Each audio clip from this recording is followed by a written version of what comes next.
Guys, this is Dallas. He's our safety director. So How you doing, everyone?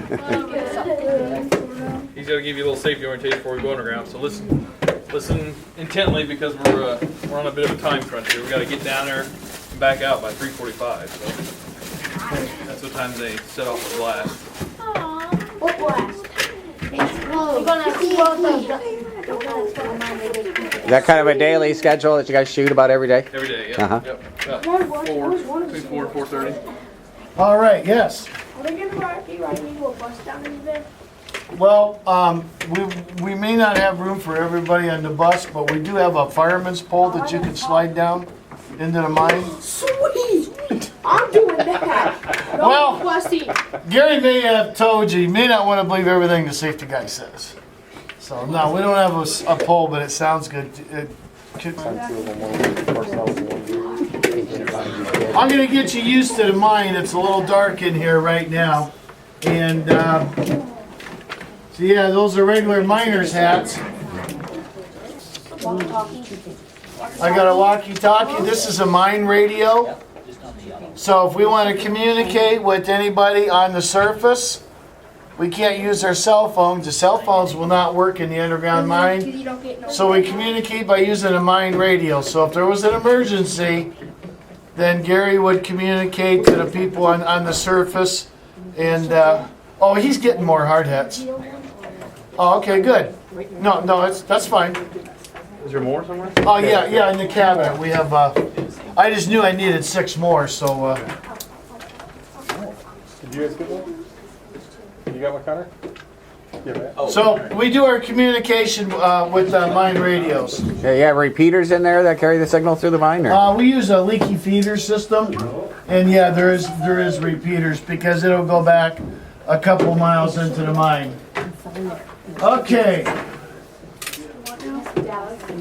Did you only want one copy back, so they keep one copy? Yep, absolutely. And here we go. We're in the quarry. We're gonna on our way down to the tag board. You guys will have you're just gonna have one vehicle, so you're gonna have one tag. It'll probably be 200. But this is you're in the quarry and you're gonna drive down to the entrance of the mine at this point. This is what the tag board looks like. All miners who go down to the mine have their own tags and they tag into the mine. This is a way that we identify with miners that are in the mine and when we have to leave, how many would be left in the mine if they don't tag out. Okay, this is the entrance to the mine. And this is where we're going to be driving into the mine. This is the middle entrance. And once you enter the mine, it's going to be a little dark because it's not lit up at the very beginning. But once you get into the mine and back into the where the shop is, it's all lit up. So here we are. We're coming into the mine. Hey, there's my Jeep. How about that? That's how big and wide open and spacious it is. You can drive a semi down there, a big bus, and there's plenty of room. Okay, so it's really wide open and spacious. The ceilings are really high. So if any of you are thinking that maybe being claustrophobic, that means that you don't like to have stuff closed in around you. It's wide open and spacious. So this is what the mine looks like down there in the shop area. You've got 40-foot pillars that support the roof. You always want to yield to heavy moving equipment.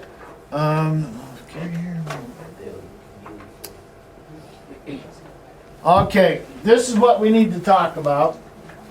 And this is what's called a self-rescuer. Every miner has to have training on a self-rescuer. If there was a fire down there, you would have to wear a self-rescuer. Well, what's the chances of there being a fire down in that mine? Does anybody have any thoughts on that? Yes. About 1 in a million? That's a pretty good guess, I'll tell you what. Yeah, and the reason for that is this is not a coal mine. It's a limestone mine. Limestone rock. It doesn't burn. So yeah, the chances of having a fire is very, very slim. So what you need to know though, because every miner, and you're all considered miners today. You know, you kind of look like miners too. Those hard hats. Yeah. Did anybody bring a shovel with them? Miners need to learn how to drive a shovel and a pickaxe. Oh, you use pickaxes? Oh, yeah. Well, I know how to he's our future miner right there, I'll tell you what. I know how to use it. But if you did have to use a self-rescuer, every miner needs to have this training. And what it is if you had to put this on, you would pull the cap off. You would put this over your head.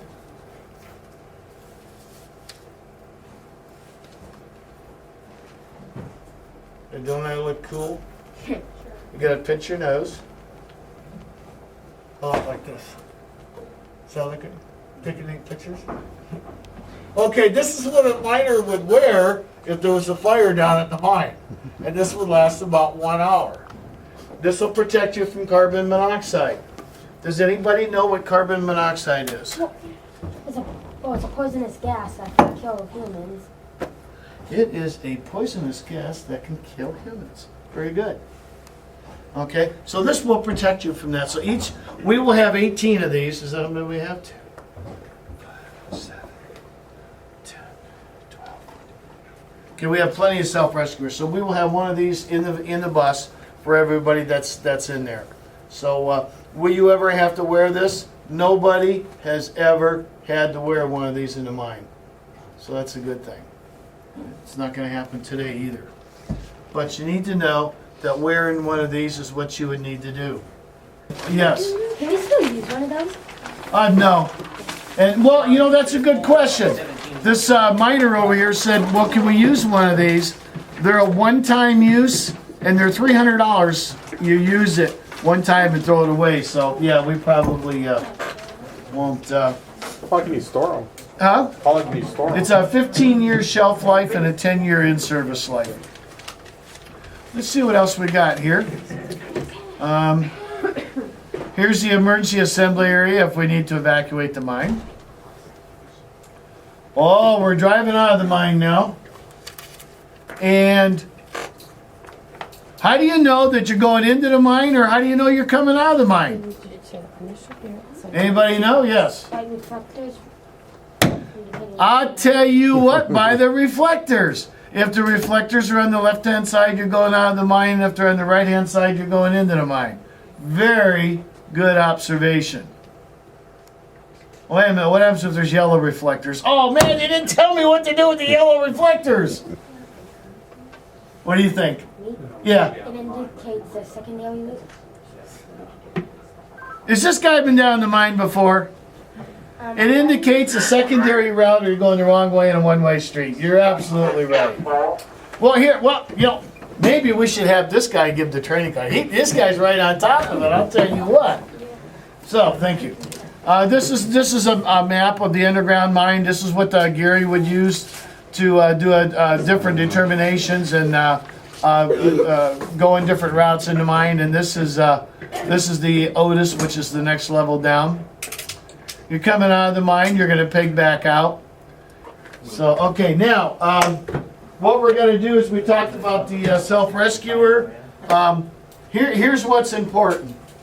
If you get out of the bus and you're going to be down there to take a picture or something, make sure that everything that Gary tells you to do, that you listen to him. It's an underground mine, and we want to make sure that you always have your hard hat on. Don't take your hard hat off for any reason down there. Oh, safety glasses. We have to get safety glasses. They gotta have minor safety glasses. Who's the same? What do you think? Ready to go in the mine? I'm Geo, Masters 3. Minecrafter. Gaming, Nerf, and Beyblade. That's what my channel is for. Oh. Okay. So, just real quick, while they're passing out the glasses, listen to what Gary has to say. He knows the mine down there. You want to make sure that you don't bolt out and run somewhere. There's 40-ton trucks down there. It's not that the trucks can't stop with the brakes they have, but when they're loaded with 40 tons of rocks, they can't stop on a dime. So follow Gary's directions. Make sure you have your safety glasses and your hard hat on all the time. And that's the personal protective equipment that'll that'll protect you. Enjoy your trip down to the mine. I can guarantee you it is extremely cool. There's no getting around it. Okay, you guys ready? Let's go. I'm sitting by a person that You bet. will call something about the crowd. Oh, you know what? I just opened my giant You guys all looking? Are you looking out? There's all the crushers. There's a better place. That's always spread on the field over there. See it? Look at that. Doesn't it look like something out of James Bond? Making it right there. It's a big owl. It's a big Huh? That's no gravel, yeah. The crushes and then it separates the different sizes. Oh, it's kind of like going up a conveyor belt at home. Otherwise, they don't want you down by the Okay, guys. So here's what's gonna happen. I'm gonna be giving this butt driver directions most of the time, but what we're gonna do is we're gonna go back to the far reaches of the mine, back to the working faces. So I'll be talking to him, giving him directions most of that time. But once we get back there, we'll stop and most of my guys get off at 2. Mostly everybody gets off at 2. The only guys that are left are the blasters. They're waiting for the truck drivers to get done. So you'll see 5 trucks driving back and forth. There's a loader at the back of the mine. He's loading shot rock into these 40-ton haul trucks. They're hauling up here to the hill behind us, which we'll stop and look at it on the way out. There's a crusher there. So basically we'll go back, we'll see the loader loading the haul trucks. See some faces, and then we'll head back out. We'll drive by the shop, get out and take a picture, and then we can stop and see the crusher on the way out. Yeah. Will we see an explosion rock? No. We gotta be gone by. We can't be in the mine when they set off the blast. So.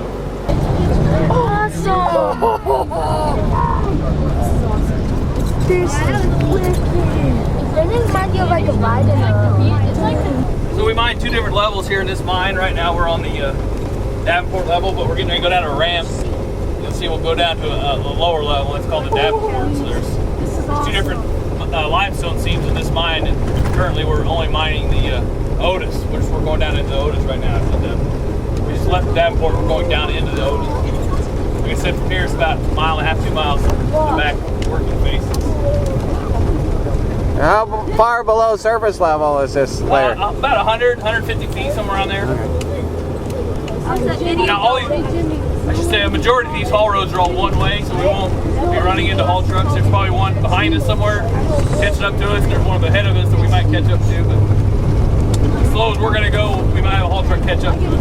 But there's no danger of a haul truck coming at us head on. You know, it's all one way. We'll take another road on the way out.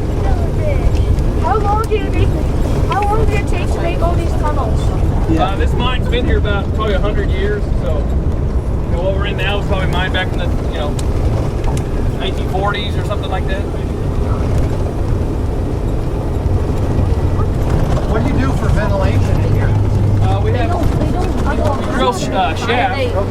They go down into the mine and they pull air. So all the fresh air comes in that portal we just went in and it's drawn in by those shafts.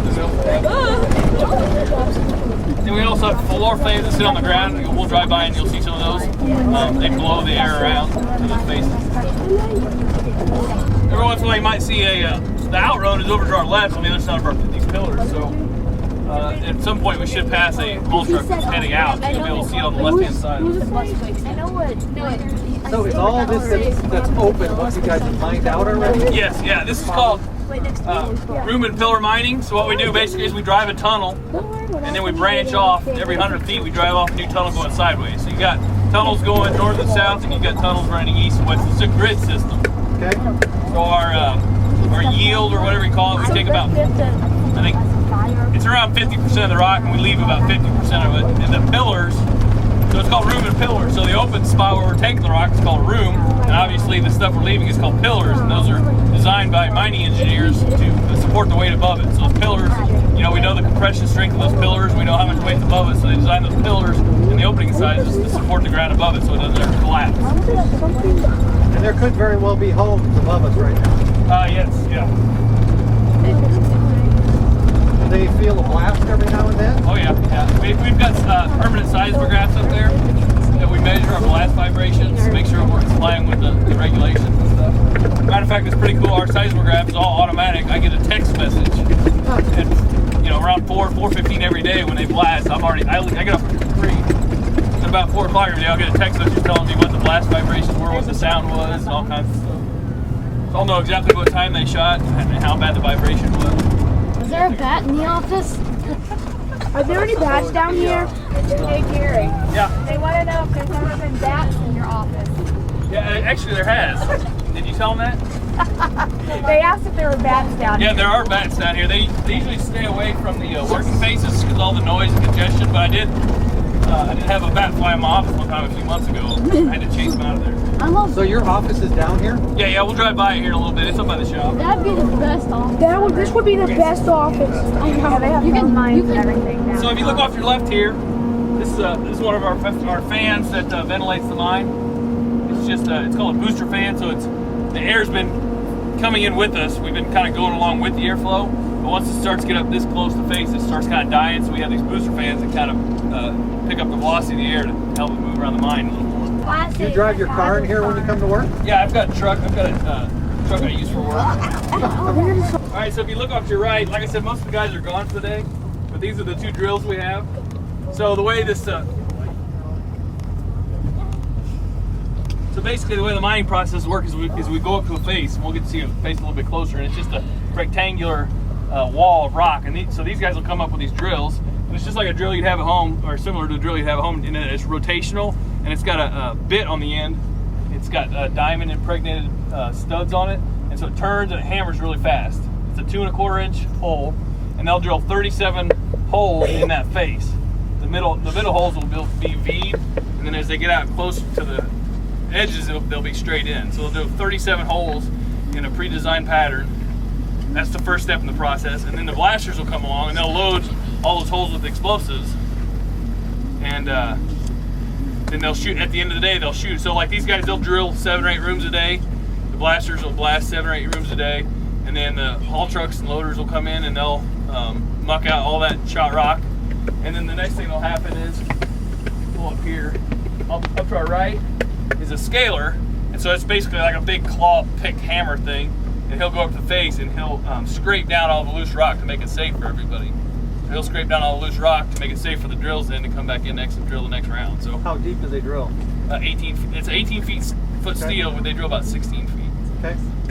So, like I said, we drill 8 rooms a day, we shoot 8 rooms a day. We've got about 30 faces total, but depending on where it is in the cycle, you know, like the first 8 might be being drilled that day, and the next 8 might be being blasted that day, and the next 8 are being dug out that day. So they go in a circular pattern, and when they get to the end of the cycle, they go back and start over, and we just do a circular pattern. So on our left is the powder rig. That's the machine they use to load the explosives into the hole.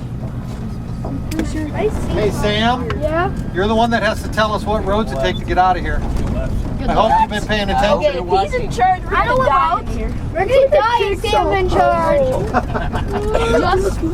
Just It's one of our working faces, and it's got a cone there because it's loaded with explosives right now. So they're going to shoot that pretty much as soon as we leave. Like I said, we're supposed to be out here about 3:45, and they'll shoot about 4 o'clock. So Hopefully when they're done nobody loading a has face for the day, like I said, they'll load 8 faces a day. And when they're done with the face, you know, they'll load from all the way in the morning up until everybody leaves. And they'll put a cone in from there to let everybody know, you know, there's explosives back there. You're not allowed to go past that point. It's straight ahead of face also. It looks like. Yeah. It doesn't look like it's loaded today, though. Yeah, they're going north. They're always going north, and then branch off going east and west at all times. So pretty much all around us right now are loaded faces. How far in the mine are we now? About 2 miles, I think. I mean, we're 2 miles in right now? Yeah. Yep, no bars. Well, I'm sorry you guys didn't get to see anything run. It's kind of the neatest thing to see is the loader loading the haul trucks. But it's part of having it that late in the day, I guess, huh? You gotta take a picture outside somewhere? Yeah, we'll stop up at the shop. It's still underground, so but it's lit up, so it's much easier to get a picture.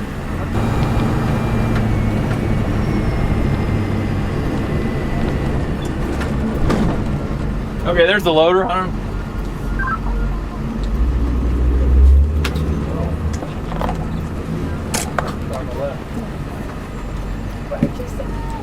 Miles, do you copy? Yeah. Yeah, we're coming right in here behind you with a tour bus, so be careful. Therefore, Yeah, just pull up here and they can see. So here's our production loader. It's our main workhorse there. Up higher. He's the one that loads those 40-ton haul trucks. Then we also have a smaller cleanup loader that comes in after him and cleans up all the smaller stuff. He can load a 40-ton haul truck in about 3.5 buckets. And how many, once they do a blast, how many trucks do they get out of that? We get about 25 trucks out of every face every day. Wow. So. Are you loading this stuff here, Miles? No, I ain't. Now the trucks came back. I thought we were done. Okay, 10-4. We'll get out of your way. Thanks. All right, go ahead. So yeah, we've got 5 40-ton trucks that they'll make about 35 trips a day in and out of the mine. Is there much water in this mine? No, not at all. We're above the water table, so we don't have a lot of problems with water. We get a little bit, but nothing to speak of. There's the old mine I worked at before I came here down in Missouri. We'd pump out 5 million gallons a day of water. Okay, so now we'll be heading into the shop area, kind of where we'll be able to get out and take some pictures. Off to the right here is the break room and the clock, where the guys clock in and change clothes and stuff, park their cars. We'll go up, take a left where that mirror is. Here's one of our haul trucks straight ahead of us. He's fueling up here at the end of the shift.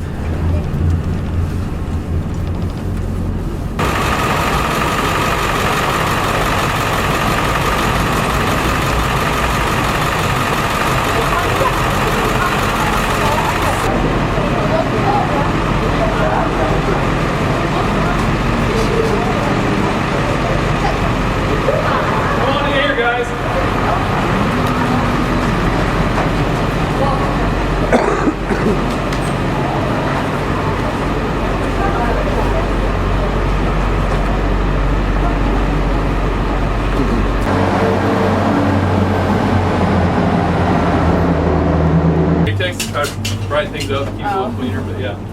Yeah, the office is built right around between the pillars and stuff, so. Okay, let's head back out here. We'll take some pictures out there and Over here. oh yeah, here, hey guys, come here. Dylan. Come boys. Oh my, hey, what are you here? I'll show you guys on the map. Yeah. You guys look up here on this map. This kind of shows where we just went.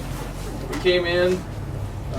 This only shows a portion of this shows the active portion of the mine. So we drove for about a mile before we got to here. We came up here, went back by this face, drove around here, this parking area, that's where the drills were parked.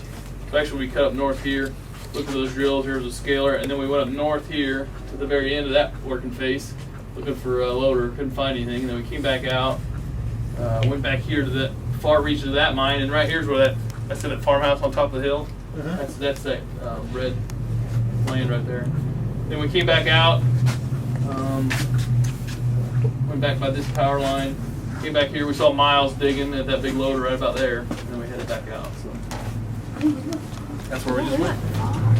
That's those big rock pillars you were seeing. Each one of those little squares is one of the big rocks. That's a one big dog. That's one big rock. Okay, guys, we gotta get going. We are past our time. Let's get out here, get a picture, and then we gotta get right back on the bus. We don't get busted. I don't want to die. With the haul truck? Okay, come here, boys. Come here. Hurry up. Come on, guys. Okay, it's just a little truck. You boys line up here for this truck. I didn't want to turn on, is it? No, it's not. Sit down for the day. Hey, what'd you say the capacity was? 40 tons? 40 tons, Yeah. I remember going to WAPCO. Everybody look this way. I remember touring WAPCO, and they were making like 200-ton trucks. I mean, it's like this is just huge, you know? Yeah, they make 400 ton now, even I think. Well, for open pit, yeah. Put your head back. There you go. So you can see your face. Go get those pillars behind you. Just stand right here. Boys, go.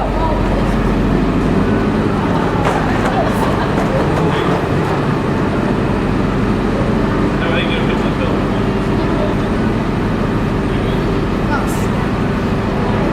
Tough guy crowd. Yeah, they're miners. Yeah, gotta get out of here before they shoot.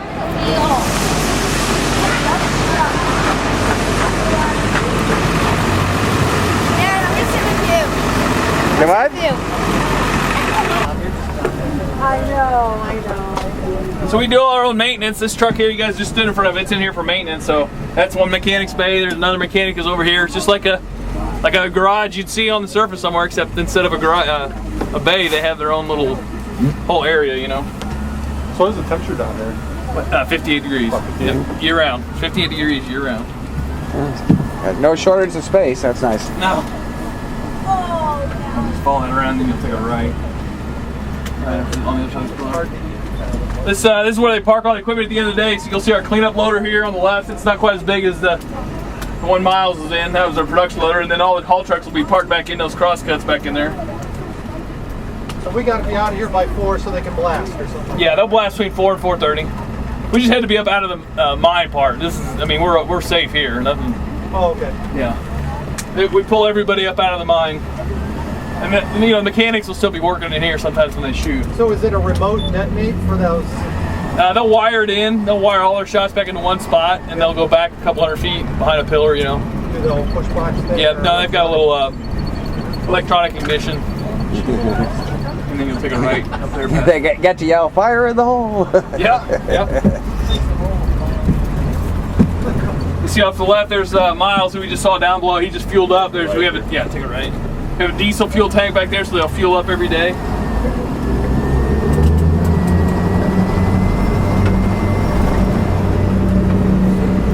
Now, do you have somebody fill those tanks up, or are they filled up from above ground? No, Molo comes down and fills them up every few days.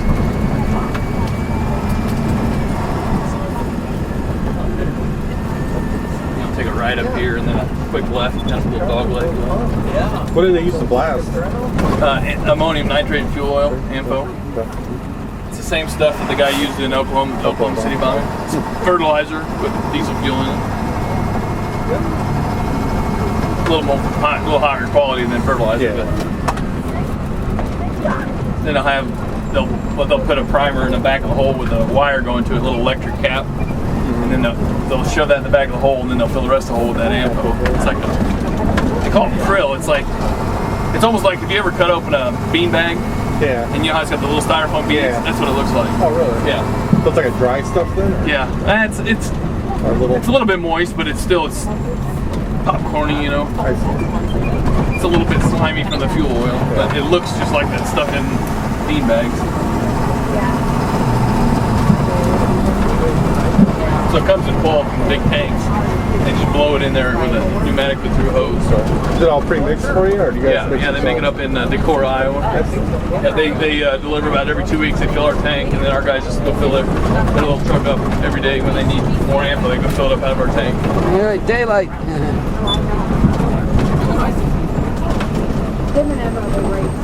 They race the car.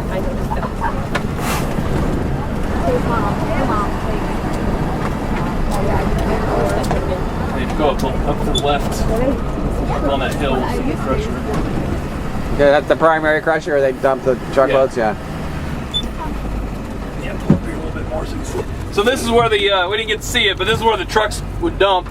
They'd haul that shot rock out here, and that rock could be anywhere from fines all the way down to, or all the way up to like a, maybe the size of a refrigerator, or in some cases the size of a small car.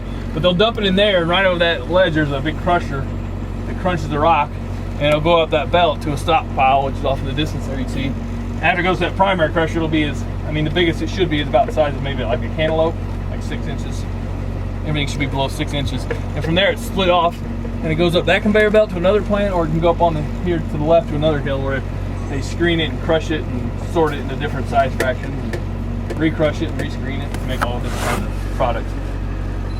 Probably half of what about a third of what we make goes into concrete aggregate. So all that work you guys have seen on the 280 this summer, all that new concrete they put in, that was all our rock, what they didn't recycle. And then about a third of it goes across the street to our lime kiln, where they cook it and make it into chemical lime for food products, pharmaceutical stuff. And then about another third of our rock goes up north to a sugar beet plant in Minnesota. They make sugar out of sugar beets. And they use our rock somehow in the process. So. For the calcium for the bro. Well, they use it to cook. They put it in a kiln with sugar beets, and then they cook it all together, and somehow. You guys got any questions? No. Our goal is 7,000 tons a day. So we try to get 150 loads, 40 tons of load. I got to come 7,000. Or 7,000 tons is our goal. Depending on how heavy loads the trucks every day. Could be 150 or 170 loads. Okay, we're good to go. And is that an older mine over here that we see these other entrances? Or? Yeah, that's just where we went in. The mine curves around, and back in the day, it came out there. It actually used to be this all used to be a quarry. So that big face you see there, they quarried it for the longest time until it got so deep they decided to go underground. That's basically an economic decision, whether it's cheaper to mine it from the surface or mine it underground. I guess it depends on the quality of the materials that you'd be stripping off. Yeah. Now, so off to the side here, you'll see this the plants I'm talking about. They make that little chip rock that's right next to us now. They use that for asphalt. This stuff is really fine. They use it for agricultural lime, so farmers will buy it and spread it on their fields to adjust the pH or something like that. And then the big rock here, this is our concrete stone. That's what they would use like in making concrete on 280 and stuff. And then there's just some fines, kind of a byproduct. You can get a good view of the crusher down there, off to the left.